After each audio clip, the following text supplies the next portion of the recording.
Hi అండి, అందరికీ నమస్తే. ఈరోజు మనం క్యాబేజీ మిల్ మేకర్ కర్రీ తయారు చేసుకున్నాం. దాన్ని ఎలా చేసుకోవాలో చూద్దాం. సోయా మిల్ మేకర్ని వేడి నీళ్ళు పోసి ఇలా నానబెట్టుకోవాలి. వేడి నీళ్ళు పోసి తీసేసిన తర్వాత వేడి నీళ్ళు వేసి ఒకసారి ఆ పిండేసి శుభ్రంగా వాటర్ పక్కన పెట్టేసుకుందాం.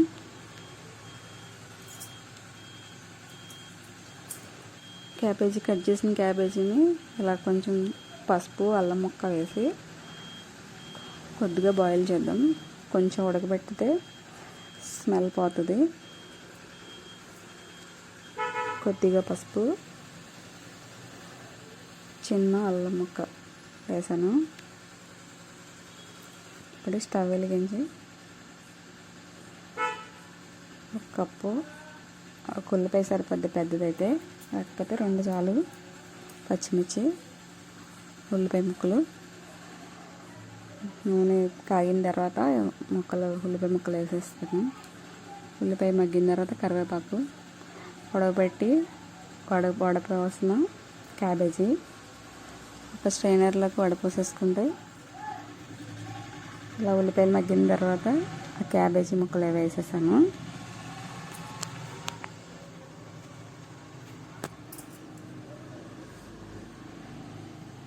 చాలా మంచిది క్యాబేజీ.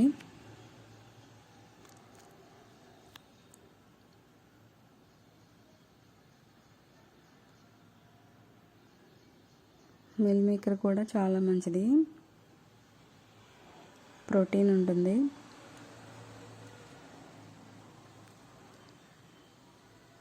ఇది ఇలా కొంతసేపు మగ్గనిద్దాం.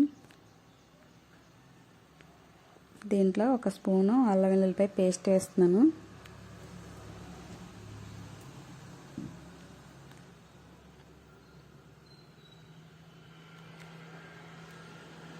రైస్లోకైనా చపాతీలకైనా చాలా బాగుంటుంది. చపాతీలకి చాలా చాలా బాగుంటుంది ఈ కర్రీ.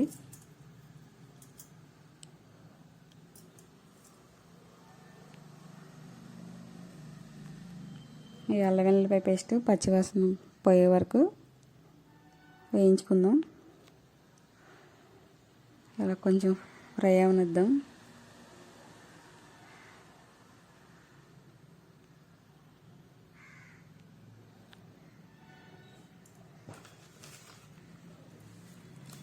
కొద్దిగా పసుపు వేస్తున్నాను.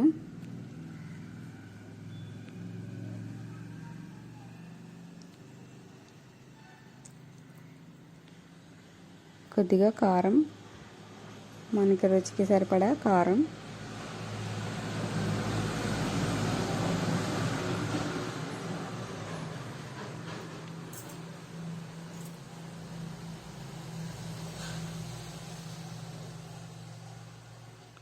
ఇదంతా ఒకసారి ఇలా కదుపుతూ మగ్గనివ్వాలి.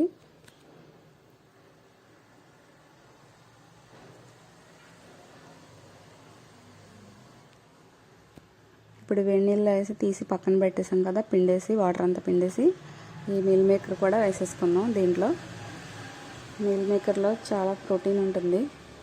పిల్లలు ఎదుగుదలకు కూడా బాగా పనిచేస్తుంది. మిల్ మేకర్ వారంలో 2 రోజులైనా తింటే చాలా చాలా మంచిది. సోయా బీన్స్ విత్తనాల నుండి ఆయిల్ తీసేసిన తర్వాత వచ్చే ఈ కేక్ లాంటి దాంతో దీన్ని తయారు చేస్తారు కదా, ఇది చాలా మంచిది. రోజుకి ఒక గుప్పెడు ప్రతి కూరలోనూ వేసేసుకుంటే పిల్లలకు కూడా చాలా ఎదుగుదలకు కూడా ఉపయోగపడుతుంది, గ్రోత్ పెరగడానికి. సోయా ఫ్లేక్స్ ఉంటాయి కదా, అవి కూడా చాలా మంచిది. మనం మంచూరియా అవి కూడా చేసుకుని తినొచ్చు. మంచూరియా కూడా బాగుంటుంది, మంచిది. మెయిన్ మిల్ మేకర్ చాలా మంచిది. వారంలో కనీసం 2 సార్లు ఒక్కసారన్నా తింటే మనకి బాడీకి కావాల్సిన ప్రోటీన్ అందుతుంది. చికెన్ మటన్లో కన్నా మంచి ప్రోటీన్ అందుతుంది ఇందులో.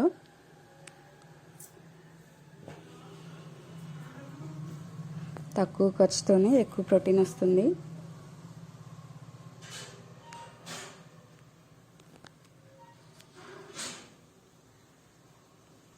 ఇంత మగ్గిన తర్వాత కొద్దిగా వాటర్ పోస్తున్నాను, వేడి నీళ్ళు పోస్తున్నాను. ఇవన్నీ మగ్గిన తర్వాత పక్కన కొద్దిగా వేడి నీళ్ళు పెట్టుకున్నాను. కూర చాలా టేస్టీగా ఉంటుంది. అలా వేడి చేసుకుని నీళ్ళు పోసుకుంటే తొందరగా ఉడికిపోతుంది. ఇవన్నీ ఒకసారి ఇలా కలిపేసుకుందాం.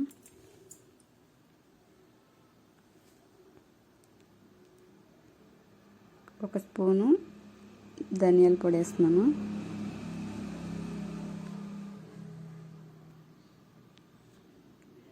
జీలకర్ర పొడి,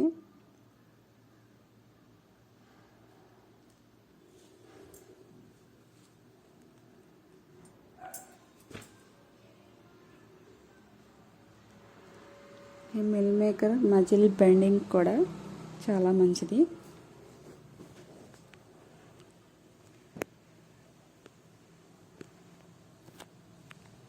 బాలింతలకు కూడా చాలా మంచిది, పాలు పడతాయి.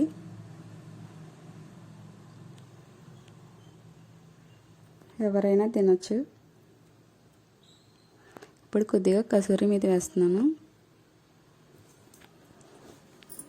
షుగర్ ఉన్న వాళ్ళకి కూడా ఇది డైలీ కర్రీస్లో అలా చల్లేసుకుంటే మంచిది. ఇప్పుడు మూత పెట్టేస్తున్నాను. ఇలా మగ్గనిద్దాం, కొంచెం వాటర్ అయిపోయే వరకు ఎగరనిద్దాం. ఒకసారి మూత తీసి కలుపుదాము. ఉప్పు అన్నీ చూస్తే ఒకసారి ఉప్పు సరిపోకపోతే వేసుకుందాం. దీంట్లో చిన్న దాల్చిన చెక్క, లవంగ ముగ్గ వేస్తున్నాను. ఇలా ఉడికేటప్పుడు వేసుకుంటే, ఆయిల్లో వేసే కంటే ఇలా వేసుకుంటే చాలా మంచిది. ఆయిల్లో ప్రోటీన్ అంతా పోతుంది, దీనిలో వాల్యూస్ అన్నీ పోతాయి.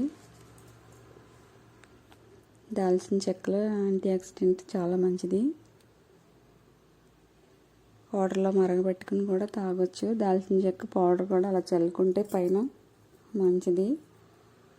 మసాలాలతో ఆయిల్లో మగ్గించే కంటే ఇలా వేసుకుంటే చాలా మంచిది. ఇప్పుడు మూత పెట్టేస్తున్నాను. ఇప్పుడు ఒక కప్పు కాఫీ కలుపుకుందాం.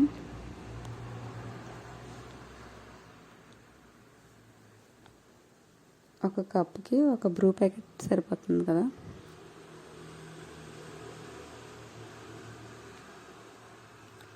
ఆ కూర ఉడుకుతూ ఉంటుంది. ఈలోపు ఒక కప్పు కాఫీ కలుపుదాం.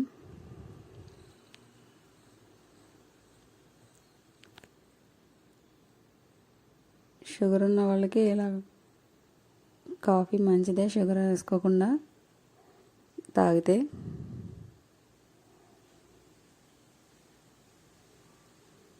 ఎండు ఖర్జూరం పొడి వేసుకోవచ్చు అంతగా తాగలేని వాళ్ళు.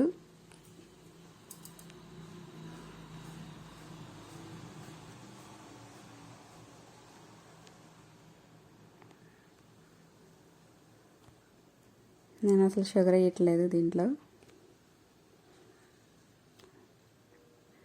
షుగర్ అసలు మంచిది కాదు, వేయట్లేదండి.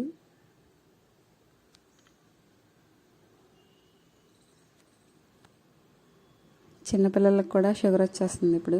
ఇలా తాగేస్తే మంచిది తాగాలనుకున్న వాళ్ళు. కాఫీ కూడా తాగొచ్చు అని చెప్తున్నారు డాక్టర్లు కూడా. ఇప్పుడు కొంచెం గరం మసాలా వేస్తున్నాను.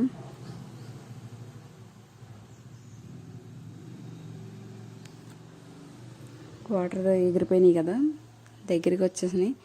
చపాతీలకు కావాలంటే అలా ఉంచేసుకోవచ్చు. కర్రీలో రైస్లోకి అయితే కొంచెం దగ్గర పెడితే సరిపోతుంది.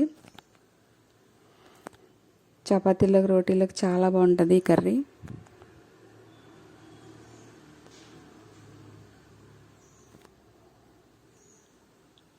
ఇలా ఎంత బాగా వచ్చినాయి చూడండి.